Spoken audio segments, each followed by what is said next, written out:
코골이랑 수면 무호흡증 증상이 구체적으로 어떻게 나타나는지 여기에 대해서 설명드리도록 하겠습니다. 그 수면 중에 코골이랑 수면 무호흡증, 불면증들이 이런 이제 증상이 나타나고 애들 같은 경우는 이제 야뇨증, 그러니까 밤에 이제 이불에 오줌 싸거나 아니면 성인 같은 경우는 이제 야간에 빈뇨, 그리고 이제 식도 역류, 그러니까 또 이제 발한이 조금 있을 수 있고 몸이 추운 이제 증상이 나타날 수 있고, 장고대를 이제 좀 심하게 하실 수 있고 목류병 등 이런 증상이 나타날 수가 있습니다. 또 이제 산소 포화도가 저하되면 상체를 일으킬 때 반쯤 앉은 자세를 취하여 호흡하려다가 이제 갑자기 쓰러지는 현상이 나타날 수 있습니다. 다시 말씀드리면, 그러니까 수면 무호흡증이 나타나면, 그러니까 숨을 이제 많이 들으시지 못하기 때문에 좀 이제 그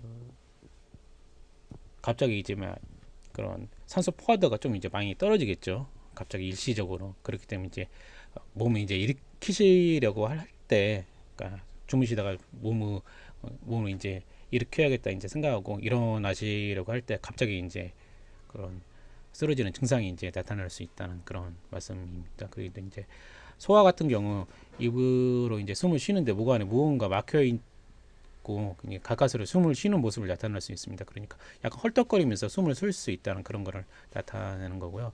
그러니까 호흡이 힘들어 가슴이 헐떡이고 땀을 이제 많이 흘리기도 합니다. 똑바로 누우면 숨쉬기 더 어렵기 때문에 숨을 쉬기 위해 몸을 자주 뒤척이고 이제 방 안을 이제 돌아다니면서 이제 잘 수 있는 그런 증상이 나타날 수 있습니다.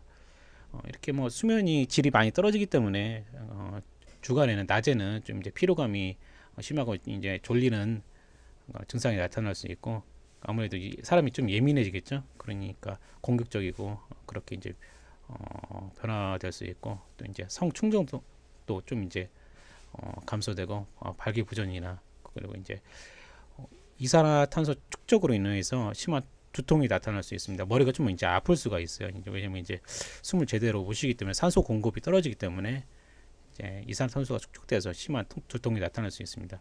애들 같은 경우는 이제 아무래도 이제 학습 부진이 공부하는데 이제 효율이 많이 떨어지게 되고, 또 이제 발달이 지연이 올 수가 있고 이런 이제 증상이 나타날 수 있습니다.